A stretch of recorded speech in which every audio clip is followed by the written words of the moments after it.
የሚፈጸመው በስርዓተ ተክሊል ነው። የምታገባውም ዲያቆን ዘላለም ታየን ነው። አነጋጋሪው ጋብቻ እነሆ እሱ ድንግል ነው፣ እሷ አይደለችም። የዲያቆን ዘላለምና የአርቲስት ናርዶስ ጋብቻ።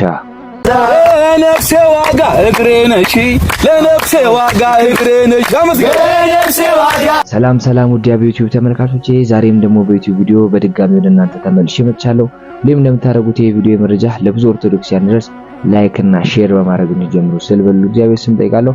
ሀገራችን ኢትዮጵያ ተዋሕዶ ሃይማኖታችን በተመለከተ ዛሬ ወቅታዊና አዳዲስ መረጃዎችን ወደ እናንተ ወደ ተዋሕዶ ልጆች ልናደርስ ዝግጅታችንን ጨርሰን መተናል።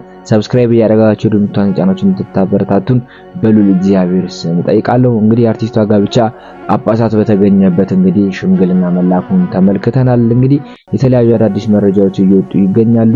ብዙ ባለማተቦች እንግዲህ ይሄን ጋብቻ ከ3 ወር ከ4 ወር በፊት ሲመኙት እንደነበረ ተመልክተናል። አወዛጋቢ ነገሮችም እየተወሩ ይገኛሉ። እሱ ድንግል ነው እሱ አይደለችም የሚባሉ ነገሮች እንዳሉ እየተመለከተን እንገኛለን። እነሆ ቪዲዮውን እስከ መጨረሻው ድረስ ሰብስክራይብ ያደረጋችሁ እንድትመለከቱ ስል በሉል እግዚአብሔር ስም ጠይቃለሁ። ወደ ቪዲዮቹ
በሀገራችን ባህል መሰረት ልጃችሁን ለልጃችን ልጃችሁን ናርዶስ ለልጃችን ለጋብቻ እንድትሆነው እህት እንድትሆነው የትዳር ጓደኛ እንድትሆነው ቤተሰቦቿን ሽምግልና ጠይቁልን ብሎ ሀገራዊ ሊቃነ ድረስ ሽምግልና ስለላከን ሽምግልና ለቤተሰቡ ለማቅረብ ያው ታውቃሉና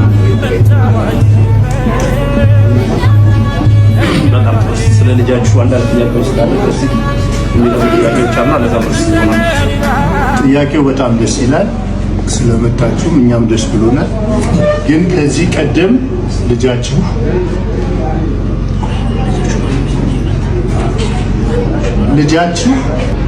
ከዚህ በፊት ጋብቻ ነበረ ወይስ ፍሬ ሌላ ልጅ አለ ወይ ከትዳሩ በፊት? ይህንን ግልጽ ብታደርግልን። ልጃችን ጥያቄው ትክክል ነው። ልጃችን በቤተ ክርስቲያን ተወልዶ ያደገ አሰበ ክህነት ያለው ደግሞ አስቀድሞ ጋብቻ ለመሰረተ በድንግልና ያለ ስለሆነ አብዮት በፊት ትዳር ያልነበረው አሁን ሰዓት ጀምሮ ግን ክህነቱን ልትጠብቅለት የምትችል ልጅ መሆኗን አምነን በዛው በክህነታዊ ስራው እንዲቀጥል በማሰብ ነው የመጣ ነው። ከዚህ በፊት አላገባም፣ ትዳር አልመሰረተም። በድንግልና ያለ በክህነት አገልግሎት ውስጥ የሚኖር ወንድማችን ልጃችን ነው።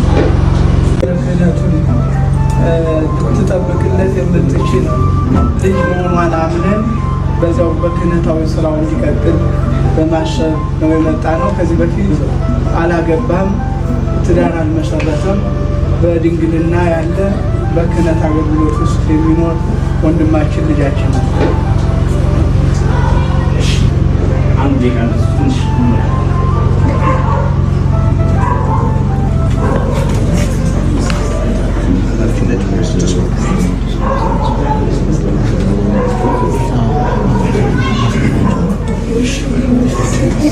በእናቶች በኩል ጥያቄ ካለ በእናቶች በኩል ጥያቄ አላችሁ? ቀረቡን እየሰማችሁ ነው ያላችሁ? በእናቶች በኩል ጥያቄ አለ?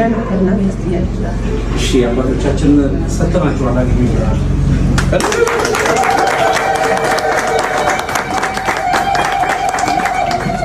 አሁን እየወጡ ባሉ መረጃዎች ደግሞ የምታገባው ሙሽራ ይፋ ሆኗል ነው የተባለው።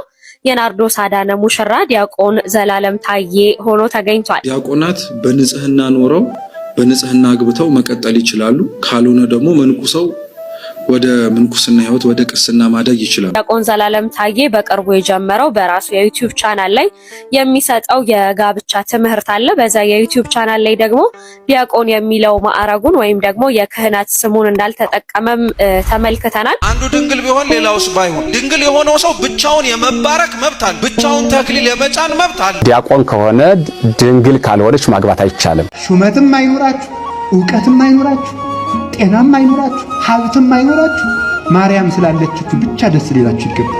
እሷ ስላለችን ይበቃልናል። ሰላም ጤና ይስጥልኝ ውድ ተከበራችሁ የኢኦቲ ሪአክት ቤተሰቦች ደምቃችሁልኝ በአዲስ ቪዲዮ ተመልሼ መጥቻለሁ። ዛሬ የምንመለከተው እንግዲህ መምህራችን መምህር ዲያቆን ዘላለም እህታችን አርቲስት ናርዶስን ሊያገባ ነው የሚባል ነገር እየሰማን ነው የምንገኘው። ያው እንደሚታወቀው እህታችን አርቲስት ዮርዳኖስ ከዚህ በፊት አግብታ ነው የፈታችው።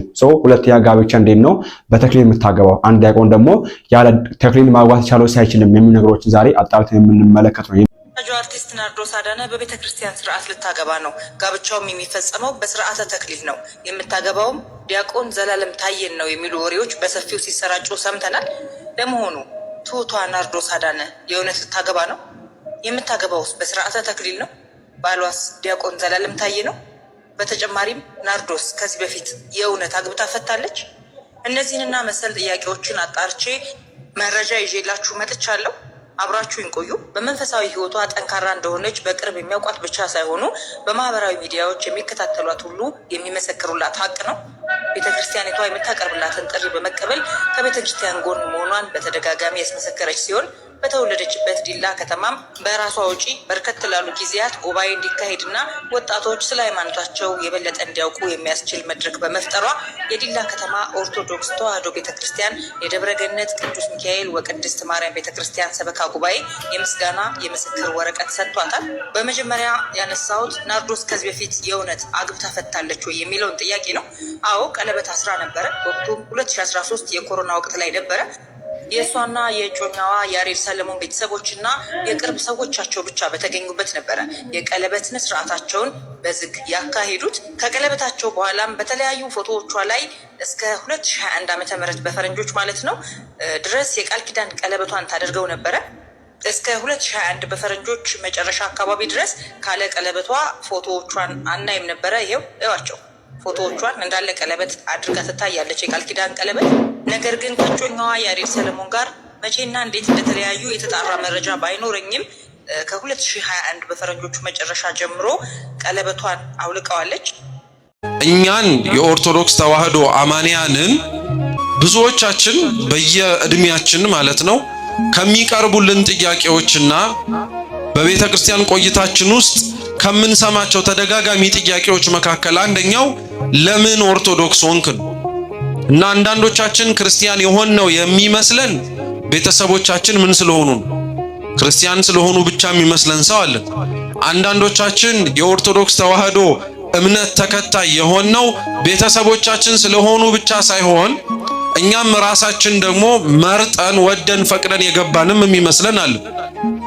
ጌታችን ግን ይሄንን እምነት የተከተልነውን እኛን መልስ ለመስጠት ላነሳነው ጥያቄ ለሐዋርያት የሰጣቸውን መልስ ልንገራችሁ። የዮሐንስ ወንጌል ምዕራፍ 15 ላይ ጌታችን ኢየሱስ ክርስቶስ ራሱን እውነተኛ የወይን ግንድ እኔ ነኝ ብሎ የተናገረበት ክፍል አለ። ቁጥር 16 ላይ ስትሄዱ ጌታችን ለደቀ መዛሙርቱ ምን ብሎ ይነግራቸዋል መሰላችሁ? እኔ መረጥኳችሁ እንጂ እናንተ አልመረጣችሁኝም ይላል። እስኪ እኔ መረጥኳችሁ እንጂ ይበሉ። እናንተ አልመረጣችሁኝም። እድሉ ቢኖራችሁ ኖሮ አሁን በቅድስት ቤተክርስቲያን ቅጽር የተሰበሰብን ሰዎች በሙሉ አሁን ያለንበትንና የኖርንበት ያለውን ህይወት ገና ሳንገባበት ቀድመን የምናውቀው ቢሆን ኖሮና እግዚአብሔርን ሳይከተሉ መኖር ደግሞ ሊያስገኘው የሚችለውን ምድራዊ ባለጠግነትንና የስጋን ድሎትን ብንመለከት ኖሮ የመረጠንን እግዚአብሔር ላንመርጠው እንችላለን። ለምን ቤተክርስቲያን ውስጥ ተገኛችሁ? ለምን ክርስቲያን ሆናችሁ? ለምን ኦርቶዶክስ ሆናችሁ ተብለን ብንጠየቅ እግዚአብሔር አስቀድሞ እኛ መርጠነው ሳይሆን ማን ስለመረጠን ነው? እርሱ መረጠን። መልሰን ደግሞ የመረጠንን እግዚአብሔር ምን አረግነው? እኛ መረጥነው። ነፃ ፈቃድ አለና ስለመረጠን ኦርቶዶክስ እንድንሆን ስለጠራን በግዴታ ካልሆናችሁ የሚል አምላክ አይደለም። ጥሪውን እንደሰጠን ሁሉ ለጥሪው ደግሞ ተግባራዊ ምላሽ ሰጥተን ወደዚች ቤተክርስቲያን የገባ ነው የመረጠንን እግዚአብሔር ስለመረጥ ነው።